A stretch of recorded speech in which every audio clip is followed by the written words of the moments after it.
नमस्कार दोस्तों, आज हम एनसीईआरटी क्लास 9 के हिस्ट्री का चैप्टर 4 पढ़ रहे हैं। इसका कुछ पार्ट हम पढ़ चुके थे दोस्तों, और हम इससे आगे पढ़ने जा रहे हैं। तो चलो दोस्तों शुरू करते हैं और साथ ही इसके क्वेश्चन आंसर भी देखेंगे। वनों के नियमन से खेती कैसे प्रभावित हुई?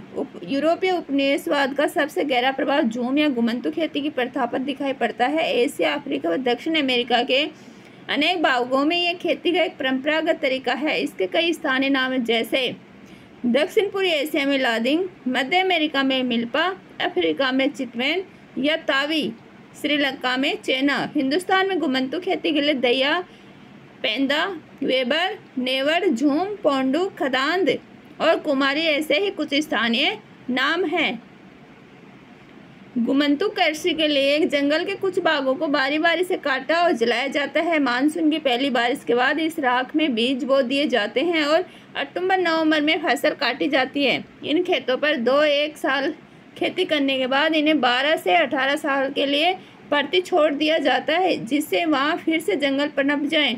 इन भूखंडों में मिश्रित फसलें उगाई जाती हैं, जैसे मध्य भारत और अफ्रीका में ज्वार बाजरा, ब्राज़ील में कसावा और लैटिन अमेरिका के अन्य भागों में मक्का व फलियां। यूरोपीय वन रक्षकों की नज़र में यह तरीका जंगलों के लिए नुकसानदेह था। उन्होंने महसूस किया कि जहां कुछ एक सालों के अंतर पर खेती की जा रही हो, ऐसी ज़मीन पर रेलवे के इमारती लकड़ी वाले पेड़ नहीं उगाए। चित्र 15 देखते हैं। कुछ टोंगा खेती एक ऐसी व्यवस्था थी जहां किसानों को समय के लिए बागानों में ही खेती करने की आज़ादी थी। 1921 में बर्मा के थर्रावाड़ी डिवीज़न से लिए गए इस चित्र में किसान धान बो रहे हैं। लोहे के छोर वाले लंबे बांसों की सहायता से पुरुष धरती में छेद बनाते थे, औरतें प्रत्येक छेद में धान बोती थी। ये देखो,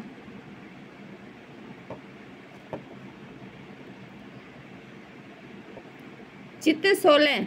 जंगल के पेंदा या पौधों हिस्सों को जलाना। घुमंतु खेती में जंगलों को साफ किया जाता है। सामान्यतः चट्टानों की ढलानों पर पेड़ों को काटने के बाद राख के लिए उन्हें जला दिया जाता है। इसके बाद इस क्षेत्र में फिर बीज बिखेर दिए जाते हैं और वर्षा से सिंचाई के लिए उन्हें छोड़ दिया जाता है।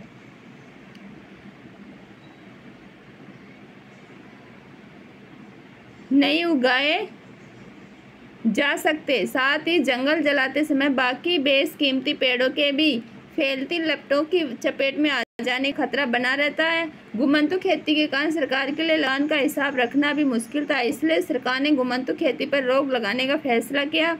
इसके परिणाम स्वरूप अनेक समुदायों को जंगलों में उनके घरों से जबरन विस्थापित कर दिया गया। कुछ को अपना पैसा बदलना पड़ा तो कुछ ने छोटे बड़े विद्रोहों के जरिए प्रतिरोध किया। शिकार की आज़ादी किसे थी? जंगल संबंधी नए कानूनों ने वनवासियों के जीवन को एक और तरह से प्रभावित किया। वन कानूनों के पहले जंगलों में या उनके आसपास रहने वाले बहुत सारे लोग हिरन, तीतर जैसे छोटे मोटे शिकार करके जीवन यापन करते थे। यह पारंपरिक प्रथा अब गैर कानूनी हो गई। शिकार करते हुए पकड़े जाने वालों को अवैध शिकार के लिए दंडित किया जाने लगा। जहाँ एक तरफ वन कानूनों ने लोगों को शिकार के परंपरागत अधिकार से वंचित किया, वहीं बड़े जानवरों का आखेट एक खेल बन गया। हिंदुस्तान में बाघ और दूसरे जानवरों का शिकार करना सदियों से दरबारी और नवाबी संस्कृति का हिस्सा रहा था। अनेक मुगल कलाकृतियों में शहजादों और सम्राटों को शिकार का मजा लेते हुए दिखाया गया है, किंतु औपनिवेशिक शासन के दौरान शिकार का चलन इस पैमाने तक बढ़ा कि कई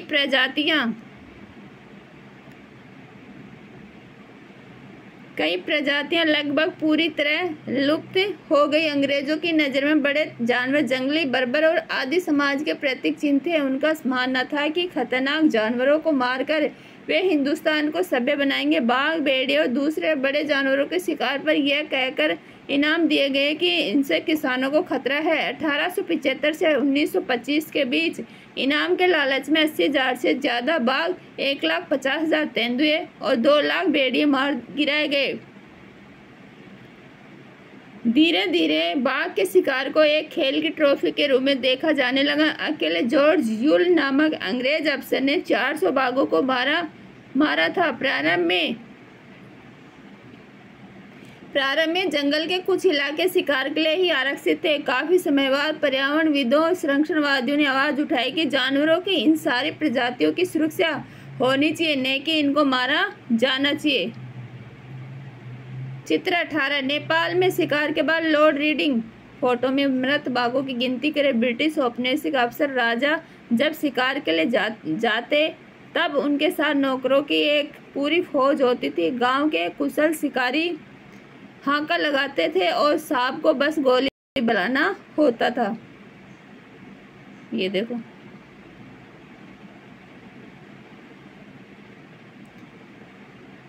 नए व्यापार, नए रोजगार और नई सेवाएं। जंगलों पर वन विभाग का नियंत्रण स्थापित हो जाने से लोगों को कई तरह के नुकसान हुए, लेकिन कुछ लोगों को व्यापार के नए अवसरों का लाभ भी मिला। कई समुदाय अपने परंपरागत पेशे छोड़कर वन उत्पादों का व्यापार करने लगे। महज हिंदुस्तान ही नहीं बल्कि दुनिया भर में कुछ ऐसा ही नज़ारा दिखता है। उदाहरण के लिए 19वीं सदी के मध्य में ऊंची जगहों पर रहकर मैनियोक उगाने वाले ब्राजीली अमेज़न के मुनदुरुकु समुदाय के लोगों ने व्यापारियों को रबड़ की आपूर्ति के लिए जंगली रबड़ के वृक्षों से लेटेक्स एकत्र करना प्रारंभ कर दिया। कालांतर में व्यापार चौकियों की ओर नीचे उतर आए और पूरी तरह व्यापारियों पर निर्भर हो गए। हिंदुस्तान में वन उत्पादों का व्यापार कोई अनोखी बात नहीं थी। मध्यकाल से ही आदिवासी समुदाय द्वारा बंजारा आदि घुमंतू समुदाय के माध्यम से हाथी और दूसरे सामान जैसे खाल, सींग, रेशम के कोये, हाथी दांत, बांस, मसाले, रेशे, घास, गोंद और राल के व्यापार के सबूत मिलते हैं। लेकिन अंग्रेजों के आने के बाद व्यापार पूरी तरह सरकार नियंत्रण में चला गया। ब्रिटिश सरकार ने कई बड़ी यूरोपीय व्यापारी कंपनियों को विशेष इलाकों में वन उत्पादों के व्यापार की इजारेदारी सौंप दी। स्थानीय लोगों द्वारा शिकार करने और पशुओं को चराने पर बंदी से लगा दी गई। इस प्रक्रिया में मद्रास प्रेसिडेंसी के कोरावा, कराचा व येरुकुला जैसे अनेक चरवाहे और घुमंतू समुदाय अपनी जीविका से हाथ धो बैठे। इनमें से कुछ को अपराधी कबीले कहा जाने लगा और ये सरकार की निगरानी में फैक्ट्रियों, खदानों, बागानों में काम करने को मजबूर हो गए। काम के नए अवसरों का मतलब यह नहीं था कि उनकी जीवन स्थिति में हमेशा सुधार ही हुआ हो। असम के 4 बागानों में काम करने के लिए झारखंड के संथाल और उरांव व छत्तीसगढ़ के गोंड जैसे आदिवासी मर्द व औरतों दोनों की भर्ती की गई। उनकी मजदूरी बहुत कम थी और कार्य परिस्थितियाँ उतनी खराब। उन्हें उनके गाँव से उठाकर भर्ती तो कर लिया गया था, लेकिन उनकी वापसी आसान नहीं थी। नया शब्द इजारादारी, एकाधिकार। आप पढ़ते हैं वन विद्रोह है।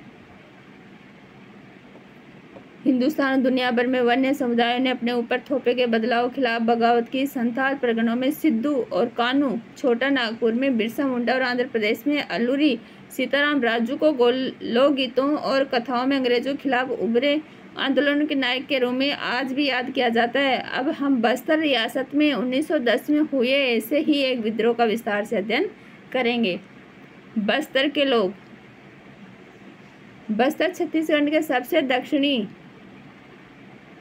छोर पर आंध्र प्रदेश, उड़ीसा, महाराष्ट्र की सीमाओं से लगा हुआ क्षेत्र। बस्तर का केंद्रीय भाग पठारी है। इस पठार के उत्तर में छत्तीसगढ़ का मैदान और दक्षिण में गोदावरी का मैदान है। इंद्रावती नदी बस्तर के आर पार पूरब से पश्चिम की तरफ बहती है। बस्तर में मरिया और मुरिया, गोंड, धुरुआ, बतरा, हलबा आदि अनेक आदिवासी समुदाय रहते हैं। अलग अलग जबानें बोलने के बावजूद इनके रीति रिवाज और विश्वास एक जैसे हैं। बस्तर के लोग मानते हैं कि हर एक गाँव को उसकी जमीन धरती माँ से मिली है और बदले में वे प्रत्येक खेती और त्योहार पर धरती को चढ़ाते हैं। धरती के अलावा नदी, जंगल व पहाड़ों की आत्मा को भी उतना ही मानते हैं। चूँकि हर गांव को अपनी चौहदी पता होती है, इसलिए ये लोग इन सीमाओं के भीतर समस्त प्राकृतिक संपदाओं की देखभाल करते हैं। यदि एक गांव के लोग दूसरे गांव के जंगल से थोड़ी लकड़ी लेना चाहते हैं तो इसके बदले वे एक छोटा शुल्क अदा करते हैं, जिसे देवसारी, दांड या मान कहा जाता है। कुछ गांव अपने जंगलों की हिफाजत के लिए चौकीदार रखते हैं, जिन्हें वेतन के रूप में हर घर से थोड़ा थोड़ा अनाज दिया जाता है। हर वर्ष एक बड़ी सभा का आयोजन होता है, जहां एक परगने गांव का समय गांव के मुखिया जुड़ते हैं और जंगल सहित तमाम दूसरे अहम मुद्दों पर चर्चा करते हैं। चित्र 19 बस्तर में सेना का कैंप 1910।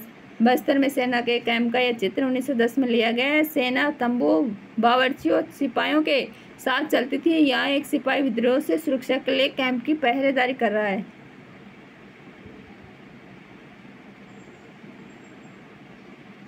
लोगों के भय। औपनिवेशिक सरकार ने 1905 में जब जंगल के 2/3 हिस्से को आरक्षित करने, गुमंतु खेती को रोकने, शिकार व वन उत्पादों के संग्रह पर पाबंदी लगाने जैसे प्रस्ताव रखे तो बस्तर के लोग बहुत परेशान हो गए। कुछ गांवों को आरक्षित वनों में इस शर्त पर रहने दिया गया कि वे वन विभाग के लिए पेड़ों की कटाई और ढुलाई का काम मुफ्त करेंगे और जंगल को आग से बचाए रखेंगे। बाद में इन्हीं गाँवों को वन ग्राम कहा जाने लगा। बाकी गाँव के लोग बगैर किसी सूचना या मुआवजे के हटा दिए गए।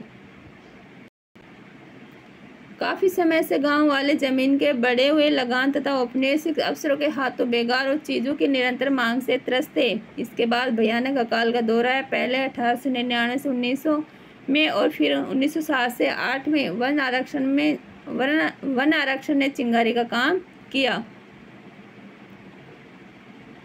लोगों ने बाजारों में त्योहारों के मौके पर और जहां कहीं भी कई गांवों के मुखिया पुजारी इकट्ठा होते थे वहां जमा होकर इन मुद्दों पर चर्चा करना प्रारंभ कर दिया। कांगेर वनों के धुरवा समुदाय के लोग इस मुहिम में सबसे आगे थे क्योंकि आरक्षण सबसे पहले यहीं लागू हुआ था। हालांकि कोई एक व्यक्ति इनका नेता नहीं था, लेकिन बहुत सारे लोग नेथनार गांव के गुंडा धूर को इस आंदोलन की एक अहम शख्सियत मानते हैं। 1910 में आम की टहनियाँ, मिट्टी के डेले, मिर्च और तीर गांव-गांव चक्कर काटने लगे। यह गांव में अंग्रेजों के खिलाफ बगावत का संदेश था। हर एक गाँव ने इस बगावत के खर्च में कुछ न कुछ मदद दी। बाजार लूटे गए, अफसरों और व्यापारियों के घर, स्कूल और पुलिस थानों को लूटा व जलाया गया तथा अनाज का पुनर्वितरण किया गया। जिन पर हमले हुए उनमें से ज़्यादातर लोग औपनिवेशिक राज्य और इसके दमनकारी कानूनों से किसी न किसी तरह जुड़े थे। इन घटनाओं के एक चश्मदीद गवाह है मिशनरी विलियम वार्ड ने लिखा, पुलिस वालों, व्यापारियों, जंगलों के अर्दलियों, स्कूल मास्टरों और प्रवासियों का हुजूम चारों तरफ से जगदलपुर में चला आ रहा था।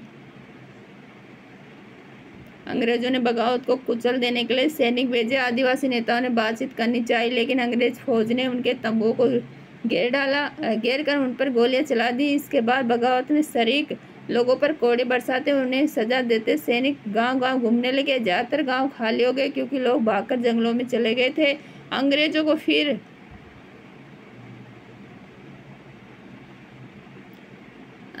फिर से नियंत्रण पाने में 3 महीने फरवरी से मई लग गए। फिर भी वे गुंडा धूर को कभी नहीं पकड़ सके। विद्रोहियों की सबसे बड़ी जीत यह रही कि आरक्षण का काम कुछ समय के लिए स्थगित कर दिया गया और आरक्षित क्षेत्र को भी 1910 से पहले योजना से लगभग आधा कर दिया गया। बस्तर के जंगलों लोगों की कहानी यहीं खत्म नहीं होती। आज़ादी के बाद भी लोगों को जंगलों से बाहर रखने और जंगलों को औद्योगिक उपयोग के लिए आरक्षित रखने की नीति कायम रही। 1970 के दशक में विश्व बैंक ने प्रस्ताव रखा कि कागज उद्योग को लुगदी उपलब्ध कराने के लिए 4600 हेक्टेयर प्राकृतिक साल वनों की जगह देवदार के पेड़ लगाए जाएं, लेकिन स्थानीय पर्यावरणविदों के विरोध के फलस्वरूप इस परियोजना को रोक दिया गया। आइए अब एशिया के एक और हिस्से इंडोनेशिया की तरफ चलें, जरा देखें कि इसी वक्त वहाँ क्या कुछ हो रहा था। जावा के जंगलों में हुए बदलाव। जावा को आजकल इंडोनेशिया के चावल उत्पादक द्वीप के रूप में जाना जाता है, लेकिन एक जमाने में यह क्षेत्र अधिकांशतः वनाच्छादित था। इंडोनेशिया एक डच उपनिवेश था और जैसा कि हम देखेंगे भारत और इंडोनेशिया के वन कानूनों में कई समानताएं थी। इंडोनेशिया में जावा ही वह क्षेत्र है जहां डचों ने वन प्रबंधन की शुरुआत की थी। अंग्रेजों की तरह वे भी जहाज बनाने के लिए जावा से लकड़ी हासिल करना चाहते थे।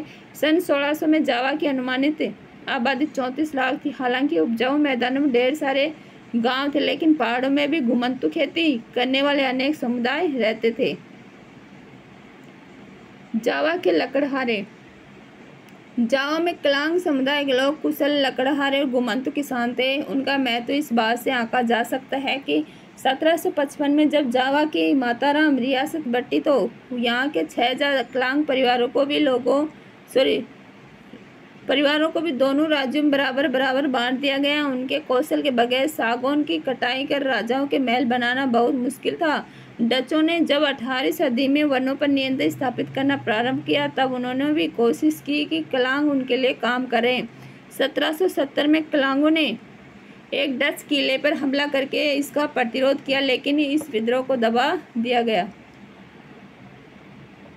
डच वैज्ञानिक वानिकी 19वीं सदी में जब लोगों के साथ साथ इलाकों पर भी नियंत्रण स्थापित करना जरूरी लगने लगा तो डच उपनिवेशकों ने जावा में वन कानून लागू कर ग्रामीणों की जंगल तक पहुंच पर बंदी से थोप दी। इसके बाद नाव या घर बनाने जैसे खास उद्देश्य के लिए सिर्फ चुने हुए जंगलों से लकड़ी काटी जा सकती थी और वह भी कड़ी निगरानी में। ग्रामीणों को मवेशी चराने, बिना परमिट लकड़ी ढोने या जंगल से गुजरने वाली सड़क पर घोड़ा गाड़ी अथवा जानवरों पर चढ़कर आने जाने के लिए दंडित किया जाने लगा। भारत की ही तरह यहाँ भी जहाज और रेल लाइनों के निर्माण ने वन प्रबंधन वन सेवाओं को लागू करने की आवश्यकता पैदा कर दी। 1882 में अकेले जावा से ही 2,80,000 स्लीपरों का निर्यात किया गया। जाहिर है कि पेड़ काटने, लट्ठों को ढोने और स्लीपर तैयार करने के लिए श्रम की आवश्यकता थी। डचों ने पहले तो जंगलों में खेती की जमीनों पर लगान लगा दिया और बाद में कुछ गांवों को इस शर्त पर इससे मुक्त कर दिया। वे सामूहिक रूप से पेड़ काटने और लकड़ी ढोने के लिए भैंसें उपलब्ध कराने का काम मुफ्त में किया करेंगे। इस व्यवस्था को ब्लेंड गार्डिस्टन के नाम से जाना गया। बाद में वन ग्रामवासियों को लगान माफी के बजाय थोड़ा बहुत मेहनताना तो दिया जाने लगा, लेकिन वन भूमि पर खेती करने के उनके अधिकार सीमित कर दिए।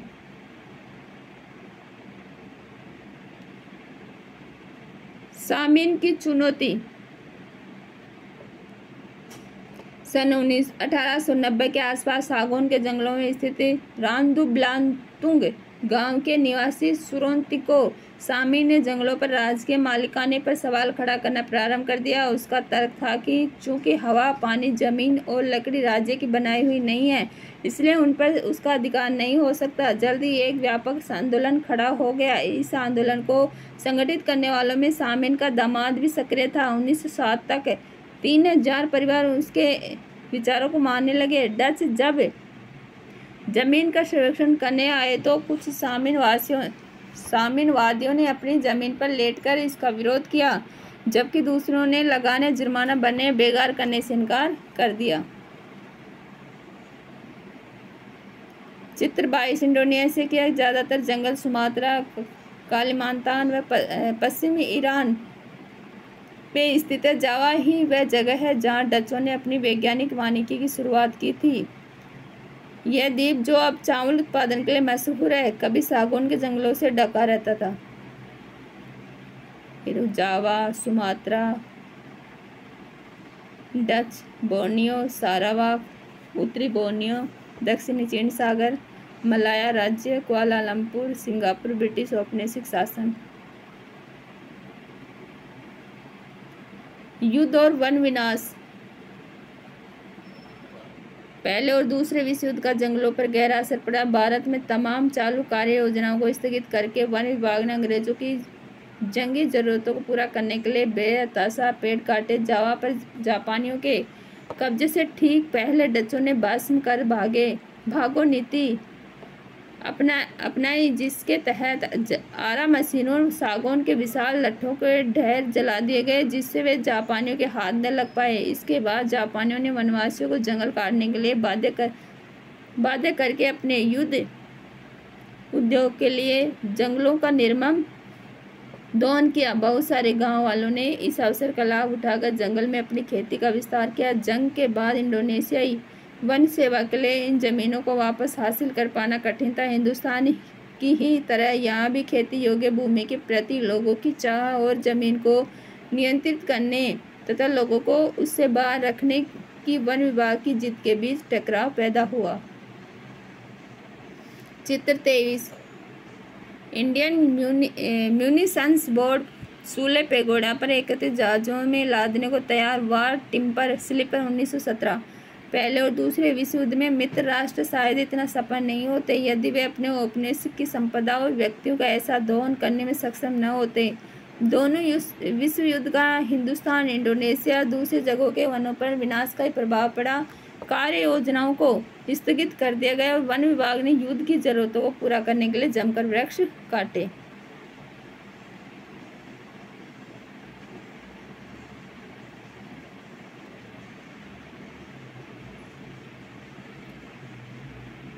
वानिकी में नए बदलाव। 80 के दशक से एशिया और अफ्रीका की सरकारों को यह समझ में आने लगा कि वैज्ञानिक वानिकी और वन समुदायों को जंगलों से बाहर रखने की नीतियों के चलते बार बार टकराव पैदा होते हैं। परिणाम स्वरूप वनों से इमारती लकड़ी हासिल करने के बजाय जंगलों का संरक्षण ज़्यादा महत्वपूर्ण लक्ष्य बन गया है। सरकार ने यह भी मान लिया कि इस लक्ष्य को हासिल करने के लिए वन प्रदेशों में रहने वालों की मदद लेनी होगी। मिजोरम से लेकर केरल तक हिंदुस्तान में हर कहीं घने जंगल सिर्फ इसलिए बच पाए हैं कि ग्रामीणों ने सरना, देवराकुडू, कान, राई इत्यादि नामों से पवित्र बगीचा समझकर इनकी रक्षा की। कुछ गांव तो वन रक्षकों पर निर्भर रहने के बजाय अपने जंगलों की चौकसी आप करते रहे। इसमें हर परिवार बारी बारी से अपना योगदान देता है। स्थानीय वन समुदाय पर्यावरणविद अब वन प्रबंधन के वैकल्पिक तरीकों के बारे में सोचने लगे हैं। चित्र 24 डच औपनिवेशिक शासन के अधीन रैमबेंग में लट्ठों का गोदाम।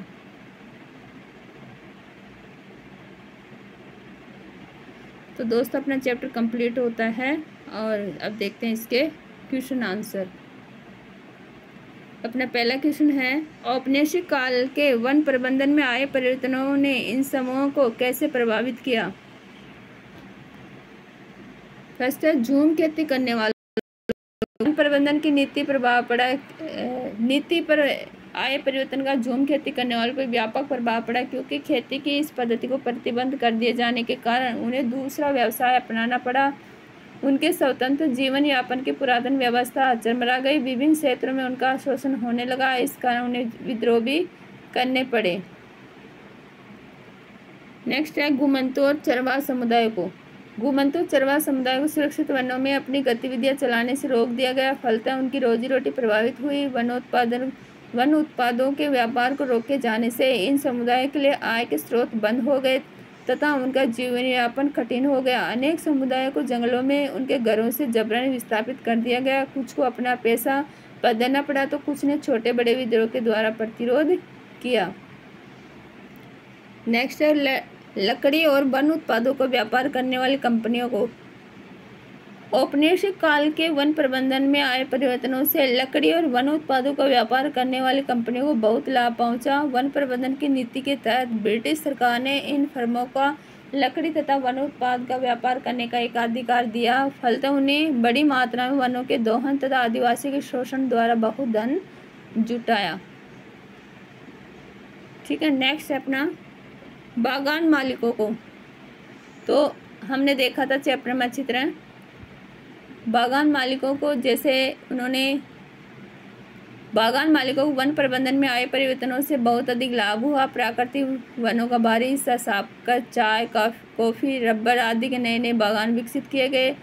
इन बागानों में आदिवासियों से बहुत कम मजदूरी पर काम करवाया जाता था। चूँकि इन उत्पादों का निर्यात होता था अतः सरकार बागान मालिकों दोनों को बहुत अधिक लाभ होता था।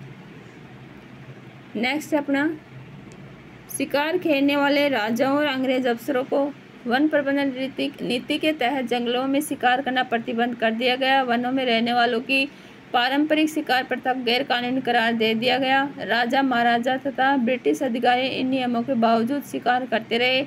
उनके साथ सरकार की मौन सहमति थी क्योंकि बड़े जंगली जानवरों को अंग्रेज आदिम असभ्य तथा बर्बर समुदाय का सूचक मानते थे। भारत को सभ्य बनाने के नाम पर इन जानवरों का शिकार चलता रहा। अकेले जॉर्ज यूल नामक अंग्रेज अफसर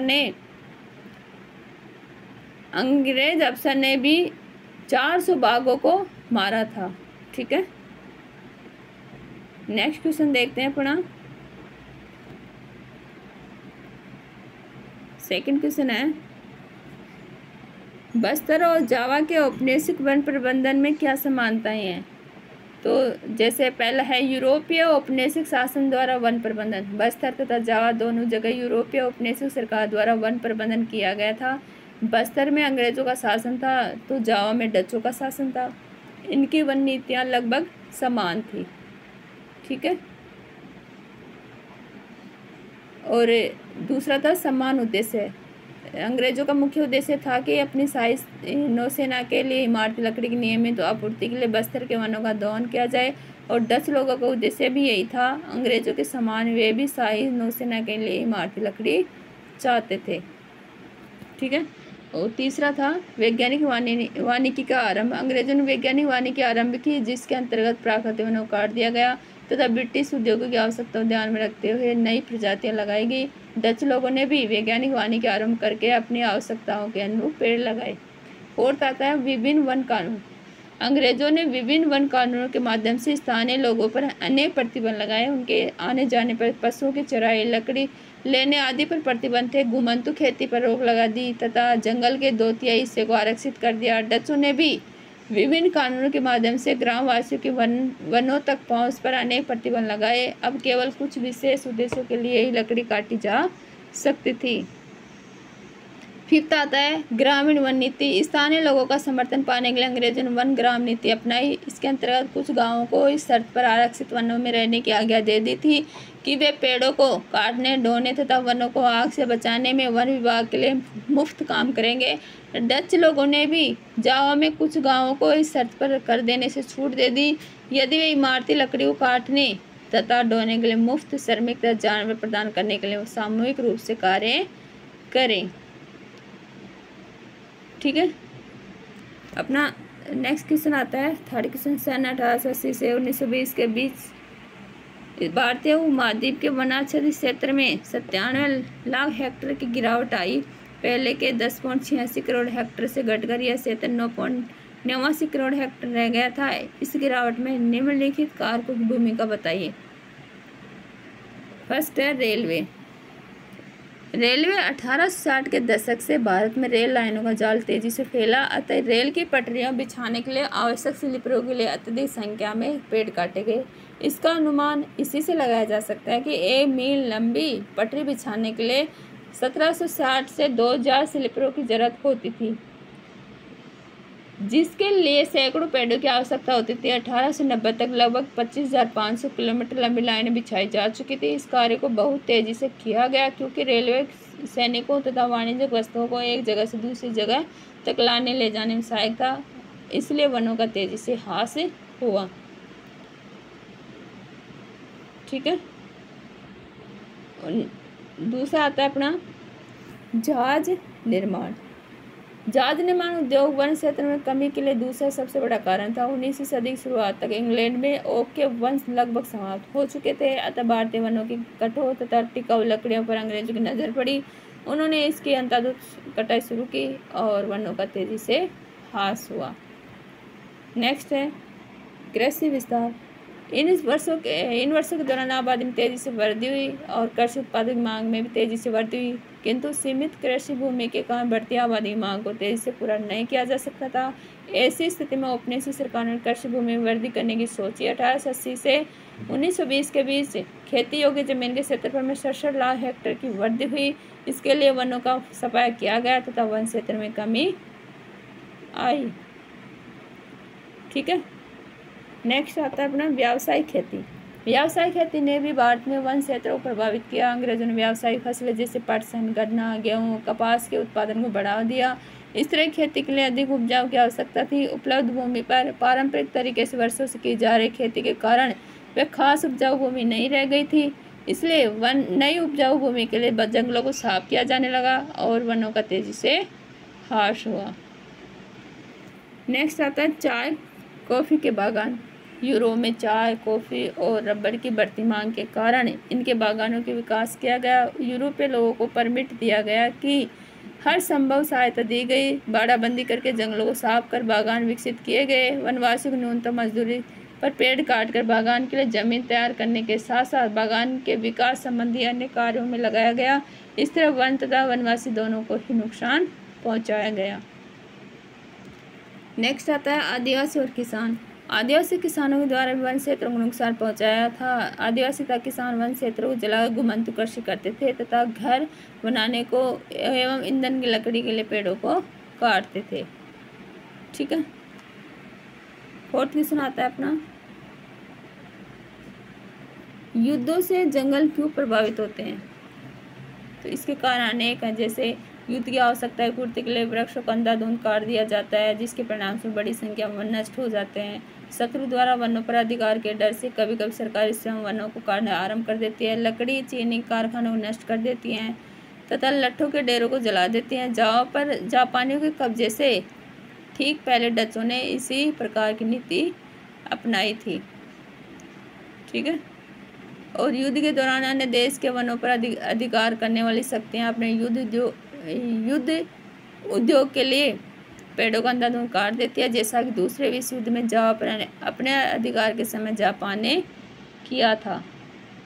वन अधिकारियों को युद्ध में फंसा देकर कुछ लोग वनों को काटकर अपनी कृषि भूमि का विस्तार करना आरंभ कर देते हैं।